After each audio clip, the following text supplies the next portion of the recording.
शुभ प्रभात। भारत में वीरता की पराकाष्ठा रही है और जिनके नाम से हम विक्रमी संवत की चर्चा करते हैं, महाराजा विक्रमादित्य, वो उसी वीरता की पराकाष्ठा में से एक महान पुरुष पैदा हुए हैं। जब हम ये सोचते हैं कि आखिर विक्रमी संवत क्यों शुरू किया, ये मन में प्रश्न आता है, क्यों शुरू किया, तो हमें विक्रमादित्य के इतिहास पर थोड़ा सा ध्यान डालने की बहुत आवश्यकता है। और जब मैं पढ़ने लगा उनके बारे में, जब जानने लगा, तो मुझे लगा कि विक्रमादित्य के बारे में हमारे कॉमन मैन को मतलब एक तिल के बराबर भी पता नहीं है, जबकि वो एक बहुत बड़ी सृष्टि है। तिल के बराबर पता, केवल नाम इतना ही ध्यान है, विक्रमादित्य कोई हुए थे बस। या अगर कुछ कहानियां पता हैं तो विक्रम बेताल की कहानी पता है। विक्रम बेताल की कहानी पता है कि बेताल जब आता है और वो कृष्ण पर प्रश्न करता है और वो कहता है, जैसे ही राजा तू बोलेगा तो मैं तुझे छोड़कर चला जाऊंगा। ये हमारे को पता है, लेकिन असली में हमारे को विक्रम बेताल की कहानियों के बारे में पता है, पर सच में वो विक्रमादित्य कौन था, कैसा अद्भुत व्यक्तित्व था, जब हम उसके बारे में जानना शुरू करते तो हमारा जो सीना है ना, गर्व से चौड़ा होने लगता है। क्या आप सोच सकते हैं कि आदि से अधिक पृथ्वी पर जिसका शासन था वह वीर विक्रमादित्य ही थे। आदि से अधिक पृथ्वी पर जिनकी सेना में, आज कहते हैं ना जहाज, दुनिया में उसने बड़ा जहाज बनाया, 4000 जिनके पास समुद्री जहाज थे, एक बहुत बड़ा बेड़ा था उनके पास। 1 करोड़ से अधिक जिनके पास सैनिक थे, 1 करोड़ से अधिक। और मैं जब आंकड़ा लिख रहा था कि उनके पास यानी 100 मिलियन वाहन थे। 100 मिलियन कितने होते हैं? 100 मिलियन में 10 करोड़। 10 करोड़ जिनके पास वाहन थे। सोचिए कितनी बड़ी एक सुसज्जित उनके पास सेना थी। दुनिया के पहले सड़क बनाने वाले व्यक्ति कौन थे? विक्रमादित्य ही थे। ये जिसको हम आज अरब कहते हैं, ईरान कहते हैं, इराक कहते हैं, है ना, ये अफगानिस्तान, कजाकिस्तान, इन सब की तो बात ही अलग है। ये तो अखंड भारत अभी भी था, अंग्रेजों के आने से जस्ट पहले तक भी था। लेकिन अरब तक जिसका साम्राज्य था, आदि से अधिक पृथ्वी जिसके साम्राज्य के आधार पर चलती थी, और वो साम्राज्य भी कैसा? न्यायप्रिय। दुनिया के और लोगों ने भी साम्राज्य किया है, अंग्रेजों ने भी साम्राज्य किया है, इस्लाम के मतावलंबियों ने भी साम्राज्य किया है, लेकिन उन्होंने सिर्फ अत्याचार किए हैं, लोगों को मारा और काटा है। अत्याचारों की पराकाष्ठा के आधार पर उन्होंने साम्राज्य स्थापित किया, लेकिन विक्रमादित्य ने साम्राज्य स्थापित किया अपनी न्यायप्रियता के कारण। इसीलिए सिंहासन बत्तीसी, यानी ऐसी कहानियां हैं कि उनके नाम का जो सिंहासन है ना, ऐसा कहते हैं कि जो महाराजा विक्रमादित्य का सिंहासन था, उस पर एक दिन एक गडरिया का बालक बैठ गया और वही जब बातचीत करने लगा तो बातचीत करते करते वो जो भी लोग आ रहे उनके लिए बड़ा न्याय देता, बहुत बढ़िया न्याय देता। लोगों को लगा ये गडरिये का बालक जो गाय भेड़ चलाता था, इतना बड़ा न्यायप्रिय कैसे हो गया? जब नीचे उतर के जाए तो बात सामान्य हो जाए, बातचीत करें, लेकिन जब सारे लोग इकट्ठे हों तो वो एक ऊंचे से स्थान पर बैठ जाए और वहां से जब बात करे तो उसके निर्णय बहुत अद्भुत। यानी उस सिंहासन का इतना प्रभाव, केवल जिसके अपने स्थान का इतना प्रभाव हो, सोचो उस व्यक्ति के व्यक्तित्व का कितना प्रभाव होगा। और कहां पैदा हुए पता है? उज्जैन में। कहां पर पैदा हुए? उज्जैन कहां पर है? महाकाल की नगरी कौन सी है? उज्जैन, जहां महाकाल की नगरी कहते हैं। मैं गया हूं, मैंने उनके उस स्थान को देखा है जहां आज भी उनका बहुत बड़ा एक स्थान बनाया हुआ है उज्जैन के अंदर, लेकिन बहुत बड़ा नहीं है। मैं यही सोचता हूं कि भारत के अंदर, भारत के ऐसे श्रेष्ठ महापुरुष जिसने कैलेंडर सृष्टि, पहला संवत हमारा सृष्टि शुरू हुआ जो कैलेंडर पहला था, लेकिन बहुत कम प्रचलित था। युगाब्द, युधिष्ठिर संवत युगाब्द प्रचलित हुआ, लेकिन महाभारत भगवान कृष्ण के कारण से उसका प्रचलन अधिक है।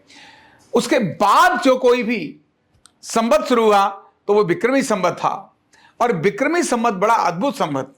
लेकिन विक्रमी संवत के बारे में नाम पता है, बेताल 25 के बारे में पता है, लेकिन विक्रमादित्य के बारे में बहुत अधिक चर्चा नहीं होती। उसका जन्म क्या हुआ, उसकी विशेषता क्या थी? रात के समय विक्रमादित्य अपने राज्य के अंदर चले जाते थे, और राज्य में जाने के बाद घूमते घूमते वो ये देखते थे कि सच में मेरा राज्य ठीक से चल रहा है कि नहीं चल रहा है। वेश बदलकर वहां पर शासन करते थे। और जब वो जाके देखते थे तो ऐसी अलग अलग घटनाएं उन्होंने अपने उसके अंदर देखी। एक बार वेश बदल के गए और जब देखा तो एक थका हुआ कहीं पर जो गडरिया था और उसका बाकी सारे लोग थे तो वो वहां रुके हुए थे। ये जब जाते तो अचानक एक भेड़िया आता है और भेड़िया ऐसी हरकत करता है जो कॉमन हरकत नहीं है। जब उसने देखा तो ये तुरंत शांत होकर के एक तरफ देखने लगे कि अब देखता हूं क्या होता है। उस भेड़िए ने आकर उस गडरिया को समाप्त किया, उसके सारे जो बकरियां थी उन सबको समाप्त कर दिया। और उसको समाप्त करने के बाद रात्रि के समय जब वो विश्राम कर रहे थे, थोड़ी देर में वह जो भेड़िया था वो एक सुंदर स्त्री का रूप धारण कर लेता है। ये देखते हैं कैसी घटना घट रही है। तो रात में घूमते घूमते जिस प्रकार की प्रक्रियाओं को इन्होंने देखा, और स्वयं की वीरता तो पराकाष्ठा में थी, स्वयं का ज्ञान तो अपने आप में था। और जिस वेताल की बात करते हैं, वेताल उनकी एक बहुत बड़ी पावर थी जिसको उन्होंने सिद्धि से प्राप्त किया था, सिद्धि से प्राप्त किया था। अगर कुछ भी क्रिएट करना है, कहीं भी कुछ करना है, तो वो वेताल का सहारा भी लेते थे, लेकिन वेताल को अपने नियंत्रण में रखते थे, कभी वेताल के नियंत्रण में नहीं हुए। एक बार ऐसा ही हुआ, एक तांत्रिक, उसने देखा कि बड़ा सब तरफ जा रहा है, जरा इसको मैं देखता हूं। उसने अपनी तंत्र विद्या से ऐसे अनेक बहुत भयंकर सेना खड़ी कर दी, दैत्यों को खड़ा कर दिया, और जो इनके साथ में थे सैनिक उनके ऊपर मारकाट शुरू कर दी। अब तांत्रिक सोचिए, तांत्रिक शक्ति करेगा, जो तांत्रिक जो चीजें पैदा करेगा तो वो ऐसी वैसी तो होगी नहीं, कोई डिफरेंट होगी, जो प्रकृति से हटकर है, जो आंखों से अलग दिखाई देती हैं। जब विक्रमादित्य ने देखा, अरे ये तो मेरी सेना पर ये किस प्रकार का आक्रमण हो रहा है, विक्रमादित्य स्वयं होकर उसके तरफ लड़ने लगे और जबरदस्त उसको हराने के लिए चल पड़े। तो तांत्रिक उनको सबको मार दिया, जो सेना के जो उन्होंने बनाए हुए जो भूत प्रेत थे उनको मार दिया। उसको मारने के बाद उन्होंने को लगा कि ये कोई जरूर ये घटना ऐसी साधारण नहीं है, असाधारण है, तो कौन कर रहा है इसको देखूं। तो वो तांत्रिक के पास देखते हैं, तांत्रिक को देखते हैं और तांत्रिक के पास पहुंचते हैं। उस तांत्रिक को जैसे मारने लगते हैं, उससे युद्ध करते हैं। तांत्रिक जब हार जाता है, उसको लगा मैं मर जाऊंगा, तुरंत वो वहां से अंतर्ध्यान हो जाता है अपनी शक्तियों के कारण, दूर जाकर दूसरा रूप धारण कर लेता है, अलग अलग प्रकार का रूप धारण कर लेता है। और जैसे हमने सुना है ना, माता के बारे में सुना है, जब अभी नवरात्रि चल रहे हैं ना, तो माता भी जिस प्रकार से अलग अलग दैत्यों के साथ युद्ध करती है, तो वो दैत्य कभी भैंसा का रूप धारण कर लेता है, तो कभी कुछ और रूप धारण कर लेता है। तो ये जो तांत्रिक होते हैं वो उनके पास ऐसी शक्तियां होती हैं जो अपना रूप बदल सकते हैं। तब उनको लगा कि ये ऐसे मेरे हाथ में आएगा नहीं, ये जरूर कोई बहुत बड़ा सिद्ध व्यक्ति है। तब उन्होंने वेताल को आह्वान किया और वेताल ने आकर के उस तांत्रिक के कान पर, कहते हैं ना पिस्तौल रख देते हैं, ऐसे रखी, और वो उसी समय पर तांत्रिक सरेंडर कर गया। उन्होंने कहा, प्रभु मैं आपसे हार गया, मैं आपको एक साधारण सा व्यक्ति मानता था, लेकिन आप साधारण व्यक्ति नहीं है, एक बहुत असाधारण व्यक्ति है। यानी तांत्रिक भी जिनके सामने सरेंडर करके गया, ऐसे थे वीर विक्रमादित्य। और जिन नवरत्नों की बात हम कहते हैं अकबर ने शुरू किया, अकबर तो कुछ था ही नहीं, लुटेरा था। वो केवल और केवल आक्रमण करना ही जानता था, हत्या करना जानता था। नवरत्नों की कल्पना उसको कहां थी। पहले नवरत्न जिसने शुरुआत की थी वो विक्रमादित्य ही थे, जिनके अपने नवरत्न थे। तो विक्रमादित्य के दरबार में जो 9 लोग रहते थे, नवरत्न रहते थे, उनमें से थे एक धन्वंतरी, छपड़क, अमर सिंह, शंकु, खटकर पारा, और जिनका नाम हमने सुना है ना, कालिदास, महाकवि कालिदास। ये उनके राज्य के नवरत्नों में से एक थे। दूसरा बेताल भट्ट, बररुचि और वाराह मिहिरी। वाराह मिहिरी अपने आप पे, वाराहमिहिर का नाम सुनेंगे तो सर्च करते ही वाराहमिहिर का बहुत बड़ा साहित्य हमारे उसमें मिलता है। तो इस प्रकार 9 रत्न विक्रमादित्य के दरबार में रहते थे। 9 रत्न उनके थे जिनके आधार पर, यानी योग्य लोगों को अपने साथ संग्रहित करके रखना, ये विक्रमादित्य की क्वालिटी थी। तो ऐसे वीर विक्रमादित्य जिनके पास इतनी बड़ी सेना, 4000, जिनके पास समुद्री बेड़े के अंदर जहाज शामिल हों, और ऐसा न्यायप्रिय जो किसी को कष्ट देने वाला नहीं, केवल हमेशा सपोर्ट करने वाला, और जो सत्य का सत्य और झूठ का झूठ, यानी कहते हैं ना दूध का दूध और पानी का पानी, ऐसा करने की जिसकी सामर्थ्य रहती थी, ऐसा वीर विक्रमादित्य हमारे देश में ही पैदा हुआ और वो हमारे ही पूर्वज थे। ऐसे वीर विक्रमादित्य को जब उनके साथियों ने बताया कि जब इतनी दुनिया पर आप साम्राज्य स्थापित कर रहे हैं और सारी दुनिया आपके सानिध्य में आकर आपके अंडर राज्य के अंदर रहना चाहती है, तब एक कैलेंडर जरूर प्रारंभ करिए। 100 वर्ष तक विक्रमादित्य ने राज्य किया। कितने वर्ष तक? 100 वर्ष तक विक्रमादित्य ने राज्य किया और तब विक्रमी संवत नाम का कैलेंडर चैत्र शुक्ल एकम को प्रारंभ किया। 5 रानियां थी उनकी। जिस राजा को, जो बाहर का विदेशी राजा था और उसको जब हराया तो उसने अपनी पुत्री और का विवाह इनके साथ कर दिया। ऐसे 5 रानियां थी। 2 ऐसे पुत्र थे और 2 इनकी पुत्रियां थी। सबके साथ किस प्रकार के एक न्याय प्रियता के साथ अपना व्यवहार करने वाले ऐसे महान अद्वितीय राजा विक्रमादित्य हमारे देश के बहुत अद्भुत व्यक्तित्व हैं।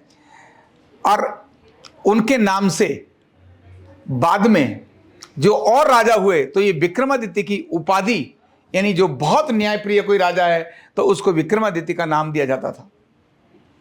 तो ऐसी श्रेष्ठ परंपरा वाले वीर विक्रमादित्य, जिनके कारण यह संवत शुरू हुआ, हुण और शकों को जिसने हराया था, परास्त किया था, हुण और शक, ये दोनों ही बहुत आताताई प्रकृति के लोग थे। इनको हराते हराते, दूसरों का कष्ट खत्म करते करते जब ये आगे अपनी सेना के साथ बढ़े थे, इसके कारण आधी से अधिक पृथ्वी इनके साम्राज्य का कारण बन गई थी। तो एक ऐसा भारत का सैनिक, एक ऐसा भारत का राजा, भारत का एक ऐसा राजा जिसने पूरी पृथ्वी पर, उसके आधे से अधिक भाग पर अपना शांति प्रिय शासन प्रारंभ किया था, यह सिर्फ और सिर्फ भारत में ही हो सकता है और दुनिया के अंदर कहीं हो नहीं सकता। ऐसे वीर विक्रमादित्य को हम स्मरण भी करें, उनके बारे में जानें भी, उनकी वीरता के बारे में, उनकी उदारशीलता के बारे में, उनके कर्तव्य परायण के बारे में, उनकी न्यायप्रियता के बारे में। ये हम जब जानेंगे तो हमें लगेगा कि हम जिन महान पूर्वजों को स्मरण करते हैं, हम कहते हैं ना, उन अपने पूर्वजों को स्मरण करें जिन्होंने एक महान परंपरा हमें विरासत में दी है। तो उस विरासत को जब हम स्मरण करते हैं तो हमें लगता है कि ये भी बहुत एक नेक और अच्छी चीज़ है। हम एक साधारण से व्यक्ति नहीं हैं, हम बहुत असाधारण व्यक्ति हैं कि जिनकी हम संतानें हैं, वो अपने आप में बहुत अद्भुत व्यक्तित्व के धनी रहे हैं। तो विक्रमादित्य का यह स्मरण हम स्वयं भी करें और आगे भी लोगों को बताएं। बहुत बहुत धन्यवाद। न्यूरोथेरेपी का कंप्लीट कोर्स सीखने के लिए जुड़िए हमारे ऑनलाइन ट्रेनिंग प्रोग्राम से और जानिए करीब 100 बीमारियों का इलाज बिना दवा और बिना मशीन के। इस न्यूरोथेरेपी ऑनलाइन ट्रेनिंग प्रोग्राम से आप घर बैठे बन सकते हैं गवर्नमेंट सर्टिफाइड न्यूरोथेरेपिस्ट। रजिस्ट्रेशन के लिए नीचे दिए गए नंबर पर अभी कॉल करें और हाँ, हमारे वीडियो को लाइक करना, शेयर करना और चैनल को सब्सक्राइब करना बिल्कुल भी ना भूलें। धन्यवाद।